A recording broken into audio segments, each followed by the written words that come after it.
अस्सलाम वालेकुम जमात मकतम के तलबा और तलबात। आज तारीख़ है 8 जनवरी 2024। इस्लामी महीने की तारीख़ क्या है आज? 25 जमादिल सानी 1445 हिजरी। ठीक, आज का दिन क्या है हमारा? पीर और यौमुल स्नैन। जैसा कि हम नज़म पढ़ रहे थे जिसका उन्वान था मुर मरहूम, इसके शायर का नाम क्या है? असद जाफरी।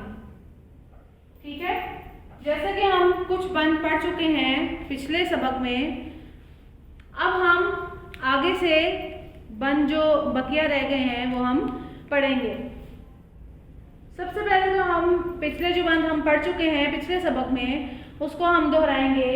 इसमें से एक बंद है जो ये लिखा हुआ है, इसका क्या है उन्वान? तेरे गमज़े जिंदगानी भर ना भूलेंगे मुझे, फूल सी कलगी मुलायम पर ना भूलेंगे हमें, तेरे अंदाजे हसीने यकसर ना भूलेंगे हमें, छोड़कर मुझको तू दस्ते दावरे महशर में है, तेरा दरबार तुझसे बेहतर है कि मेरे घर में है। अब ये जो बंद है इसकी तशरीह कौन बताएगा मुझे? जी, कोई बताएगा मुझे इसकी तशरीह, इसका मफ़हूम, इसका मतलब कि इसकी तशरीह हम कैसे कर सकते हैं? जी माहीन, आप बताएं। बिल्कुल ठीक है, इसमें शायर असद जाफरी क्या कह रहे हैं? बिल्कुल ठीक, शाबाश। के बिल्कुल, इसमें शायर असद जाफरी अपने मुर्गे को याद करते हुए या उसके गम में, ठीक है, उसके गम में अफसुर्दगी का इजहार करते हुए क्या कह रहे हैं कि तेरे गमज़े जिंदगानी भर ना भूलेंगे हमें या मुझे। गमज़े मतलब जैसे कि मैंने आपको बताया था कि गमज़े का मतलब है नाज और नखरे। गमज़े से मुराद है नाज नखरे।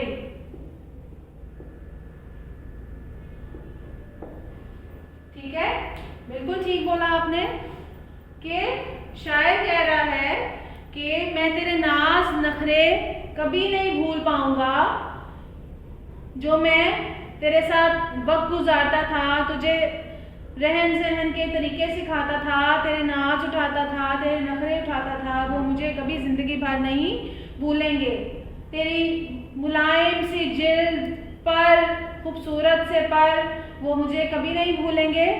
ठीक है, तो इस बंद के आखिरी मिसरों में शायर क्या कह रहे हैं कि तू मुझको छोड़कर बहुत दूर चला गया है, मतलब कि दूसरी दुनिया में चला गया है, दस्ते दावरे महशर, मतलब कि इस दुनिया फानी से आखिरत की दुनिया में, मतलब कि दूसरी दुनिया में चला गया है, यानी कि यहाँ से तू बिल्कुल, और तेरा दरबार तुझसे बेहतर है कि मेरे घर में है, कि तेरा घर तो तुझसे बेहतर है कि मेरे घर में तो मौजूद है, यानी कि बिल्कुल ठीक, यानी कि जो तेरा घर है वो यहाँ पर मौजूद है लेकिन तू यहाँ मौजूद नहीं है, तो तेरा घर जो है वो तुझसे कहीं बेहतर है।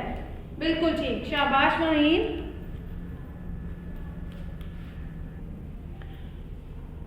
हाँ जी, जैसा कि अभी हमने अपना पिछला सबक दोहराया है, अब हम अपना अगला सबक पढ़ेंगे।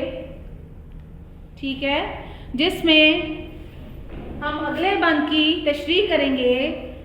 अगला बंद है मैं वबाए आम से तुझको बचाता रह गया, तुझको कितने कीमती शरबत पिलाता रह गया, तुझको रानी खेत के टीके लगाता रह गया, मेरे इंजेक्शन तुझे लुत्फ़े फना देने लगे, जिन पे तकिया था वही तिनके हवा देने लगे। ठीक है, हमारा बंद क्या है? ठीक है, ये मैं आपको लिखा हुआ दिखाती हूँ। ये बंद हमारा ये है जी। इस बंद में शायर असद जाफरी बिल्कुल ठीक अपने गम को बयान करते हुए, अपने गम का इजहार करते हुए क्या कह रहे हैं कि मैं तुझको, वबाए आम से क्या मुराद है? फैलने वाली बीमारी, वबाए आम फैलने वाली बीमारी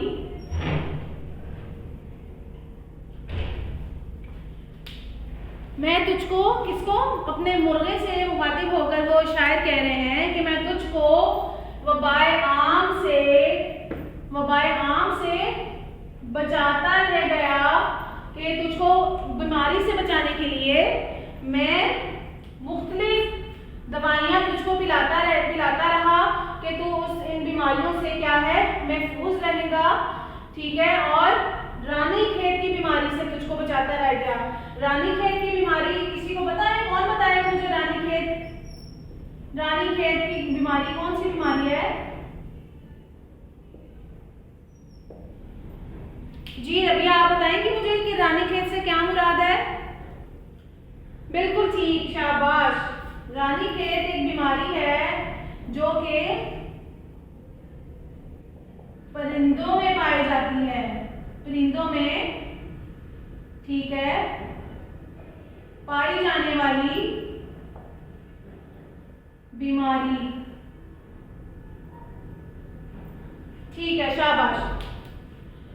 तो इसमें शायद क्या कह रहे हैं कि मैं तुझको मुख्तलिफ बीमारियों से बचाते हुए तुझको मुख्तलिफ कीमती अद्वियात या टीके लगवाता रहा, जिसकी तुझे आदत हो गई, यानी कि ठीक है, तू उस नशे में चला गया। मेरे इंजेक्शन तुझे लुत्फ़े फना मतलब कि तू उन चीज़ों का आदी हो गया। बिल्कुल ठीक, शाबाश रबिया, बिल्कुल ठीक, बैठ जाए। कि मैं तुझे जो दवाइयाँ पिलाता था उन दवाइयों का या उन टीकों का या उन इंजेक्शन्स का तू आदी हो गया, और जिनसे मुझे उम्मीद थी कि वो तुझे बचा लेंगी दवाइयाँ, लेकिन उन्होंने भी तेरा साथ ना दिया और तू इस दुनिया से चल बसा।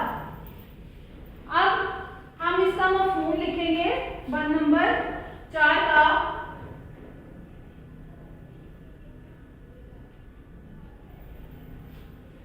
इस बंद में शायर, इसमें शायर गम का इजहार करते हुए कह रहे हैं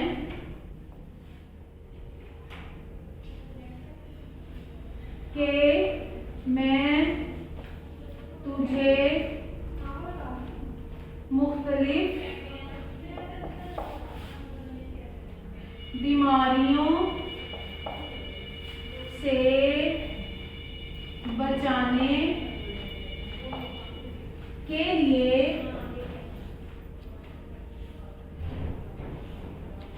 टीके लगवाता रहा,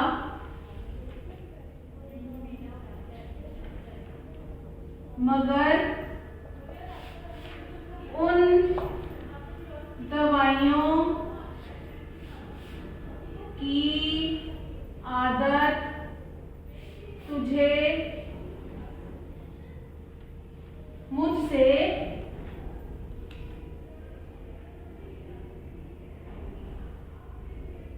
दूर ले गई।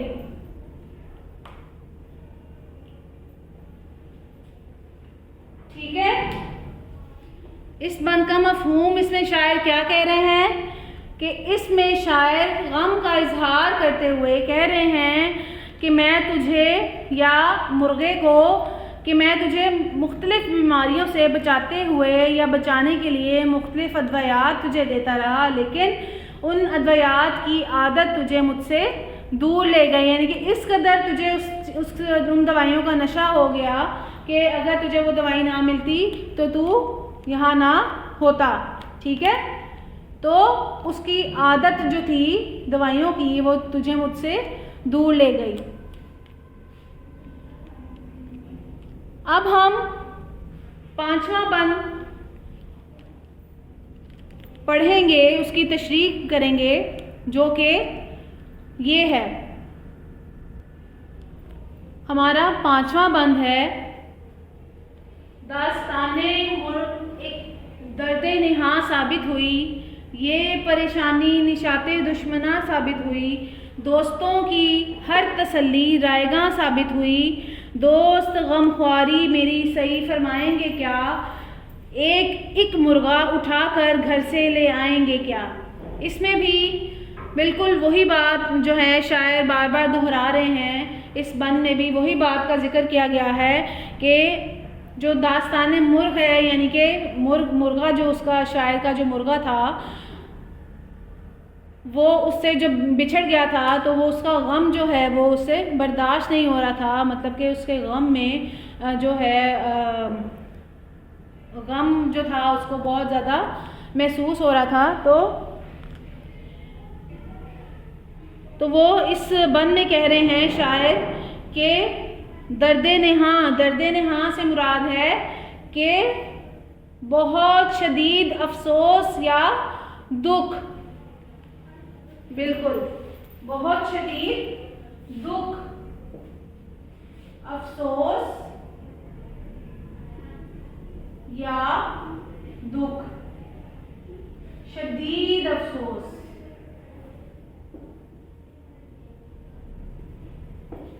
ठीक है, शायद इस बंद में क्या कह रहे हैं कि तुम्हारा जो जाने का दुख है वो मुझे बहुत ज़्यादा है, लेकिन ये परेशानी तो दुश्मनों के लिए खुशी का बायस साबित हुई कि जो तुम्हारे दुश्मन थे वो तो खुश होंगे कि तुम इस दुनिया से चले गए हो और तुम्हारा जिसका जो मालिक है वो अकेला रह गया है। लेकिन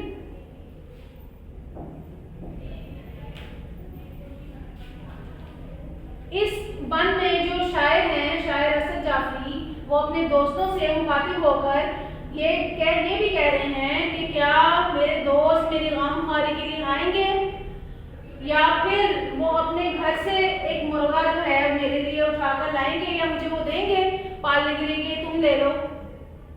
ठीक है, सबसे पहले क्या कहते हैं कि जो तुम्हारा गम है वो बहुत जो ज़्यादा है, मैं उससे बर्दाश्त नहीं कर पा रहा। तो बाद में वो शायर कहते हैं कि ये जो तेरे जाने का जो गम है वो दुश्मनों के लिए क्या होगा, खुशी का बायस होगा।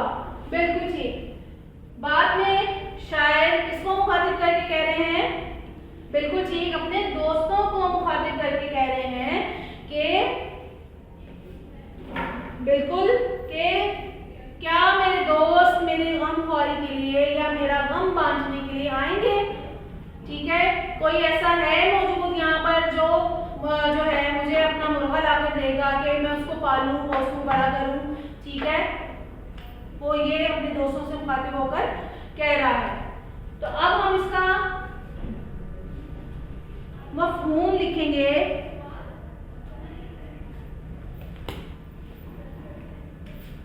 कि तेरा जाना शायर कहता है कि तेरा जाना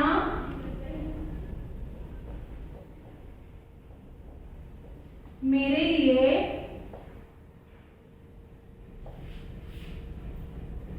बहुत अफसोस नाक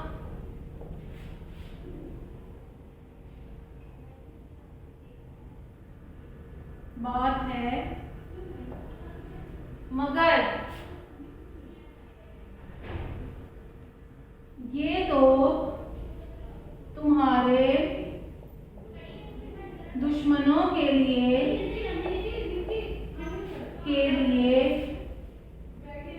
खुशी का बायस होगा,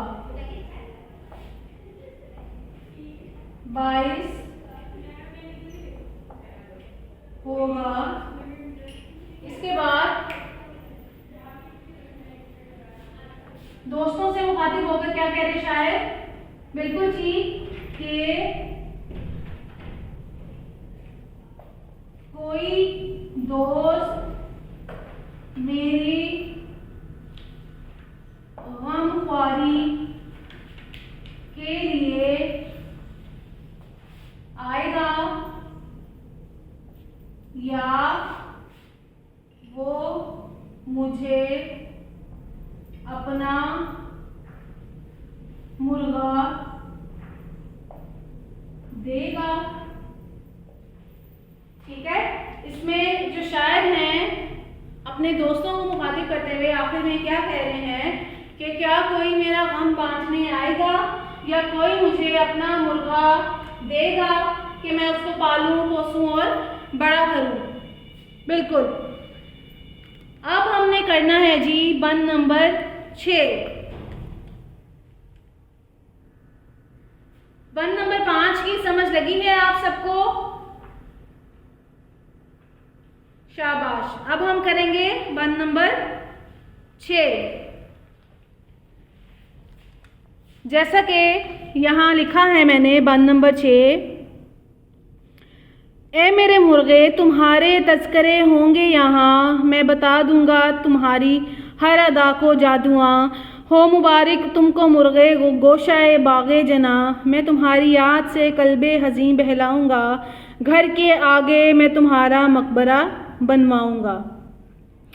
इसमें भी शायर अपने मुर्गे की जिक्र करते हुए अफसोस का इजहार करते हैं, बहुत गम का इजहार करते हुए ये कह रहे हैं कि मैं तुम्हारे तज़किरे को यानी कि तुम्हारा ज़िक्र ही हर जगह मैं आम कर दूंगा, कि हर जगह तुम्हारा ही ज़िक्र हो। ठीक है, और तुम्हें मुबारक हो यहाँ से जाना कि मैं तुम्हारी याद से कल्बे हज़ीं का मुराद से मतलब यहाँ पर है कि मैं तुम्हारी याद से अपने दिल को बहला लूँगा। हज़ीं का यहाँ पर जो लफ्ज़ी मतलब है वो है पोशीदा, यानी कि छुपा हुआ। ठीक है, अब हम यहाँ पर बंद नंबर 6 लिखेंगे।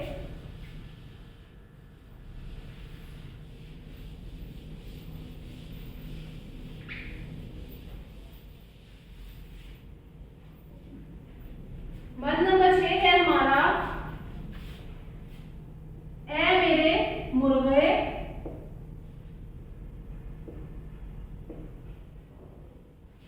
तुम्हारे तज़किरे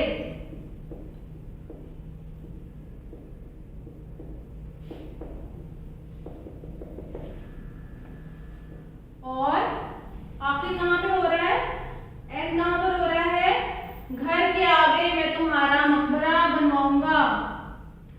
घर के आगे मैं तुम्हारा मकबरा बनवाऊंगा।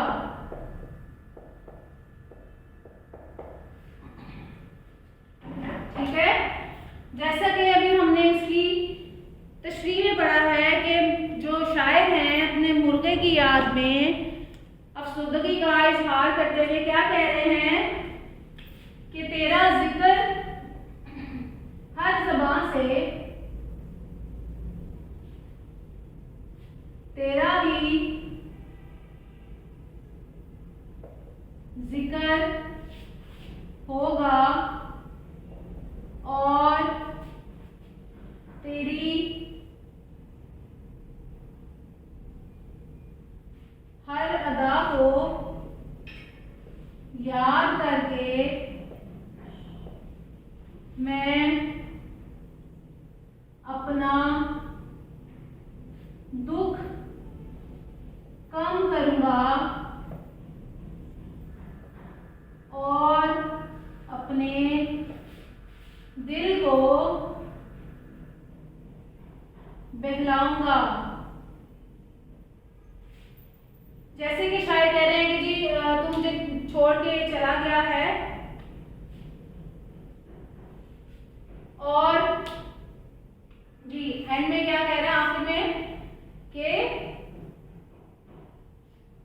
बिल्कुल, वो क्या कह रहा है कि तेरा, ठीक है, अवधि घर मैं अपने घर के सामने बनवाऊंगा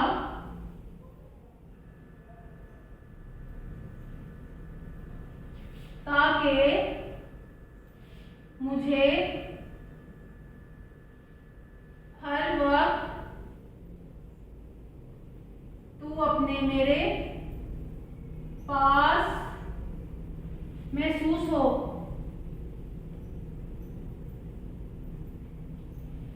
ठीक है जी। आखिरी बंद का जो मफहूम हमने लिखा है वो क्या है कि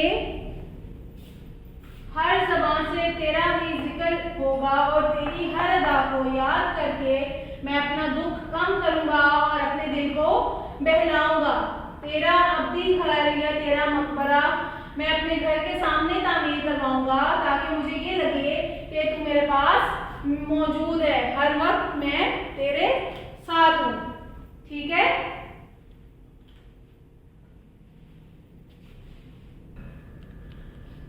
जी। तो अब हम अपने सबक का इख्तिताम चंद सवालात के जरिए करेंगे।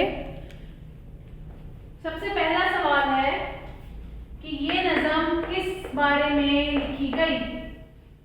कौन बताएगा मुझे? मरियम, आप बताएं, ये नज़म किसके बारे में लिखी गई है? बिल्कुल ठीक, इस नज़म का उन्वान ही जाहिर हो रहा है कि ये नज़म किसके बारे में लिखी गई है। एक मुर्गे के बारे में लिखी गई है कि शायर जो थे अपने मुर्गे से बहुत प्यार करते थे, तो उसकी याद में उन्होंने ये नज़म लिखी। किसके बारे में है ये? मुर्ग मरहूम के बारे में। ठीक है, बैठ जाएं। सवाल नंबर 2 है हमारा, इस नज़म में किस बात का इजहार किया गया है? जैसा कि हमने पूरी नज़म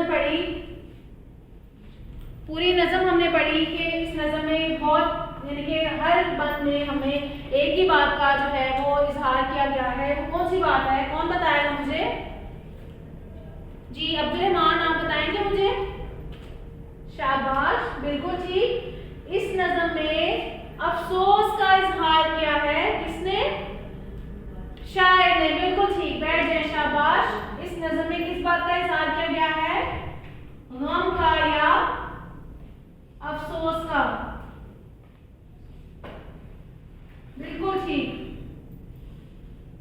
अच्छा जी, सवाल नंबर 3 है हमारा कि इस नज़म से हमें क्या सबक मिलता है? कि आपको पता है ना कि हर नज़म का या हर कहानी का या हर मजमून का कोई ना कोई इखलाकी सबक होता है। तो हमें इस नज़म से क्या सबक मिलता है? कौन बताएगा मुझे? मुस्तफा, आप बताएंगे मुझे? बिल्कुल ठीक बताया आपने कि हर चीज फानी है, बिल्कुल ठीक, और कि सब ने इस दुनिया से जाना है। ठीक है, बिल्कुल ठीक। और कोई बात? कि हमें, बिल्कुल, हमें जो खत्म होने वाली चीजें हैं उनसे मोहब्बत या लगाव नहीं करना चाहिए। बिल्कुल ठीक। जैसे कि एग्जाम्पल है, एक मिसाल मैं देती हूँ आपको। कुरान मजीद में सूरह बकरा में एक आयत है,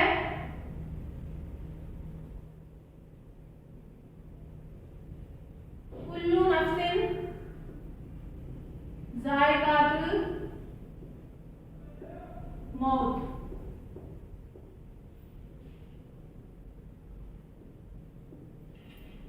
ठीक है, कौन बताएगा मुझे इसका मतलब? कि बहुत आम सी जो है एक मिसाल के तौर पर अक्सर इस्तेमाल होती है। सकीना आप बताएं मुझे। कुल्लू नफ्सिन मतलब कि हर जान ने, कुल मतलब हर, नफ्स मतलब जान, जायका मतलब चखना है किसका, मौत का। बिल्कुल ठीक, हर नफ्स ने या हर शख्स ने या हर एक ने मौत का जायका चखना है। बिल्कुल ठीक। तो इस नज़म में हमें क्या सबक मिलता है कि ये दुनिया फानी है और हर चीज ने फना होना है, मिट जाना है, खत्म हो जाना है। तो बिल्कुल दुनियावी जो है लगाव उसको खत्म करके हम अलग अलग तरफ रुजू करें और उसे अपना सब कुछ माने। बिल्कुल जी, शाबाश। अच्छा, तो अब आपने क्या करना है, जमात हफ्तम के तलबा और तालिबात, आपने करना काम ये है घर के काम में कि आपने इन बंद की तशरीह जो है वो लिखनी है कापियों में और मुश्किल अल्फाज के मानी जो कि मैं आपको लिख देती हूँ इधर, मुश्किल अल्फाज वो आपने कापियों में लिखने हैं। मानी आपने लुगत से तलाश करने हैं और बिल्कुल और कापियों में लिखने हैं। सबसे पहला लफ्ज है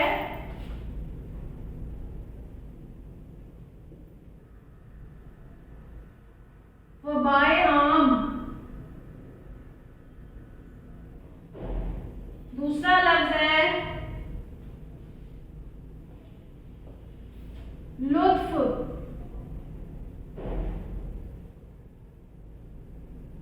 तीसरा लफ्ज है निशाते दुश्मना, निशाते दुश्मना, चौथा लफ्ज है रायगां,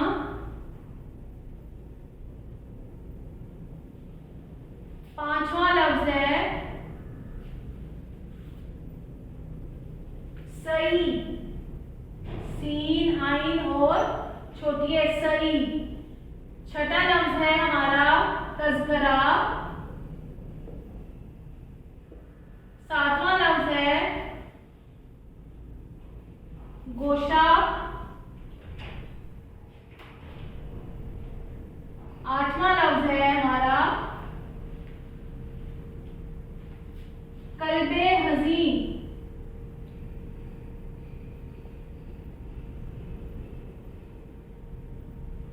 नवा लफ्ज है मकबरा।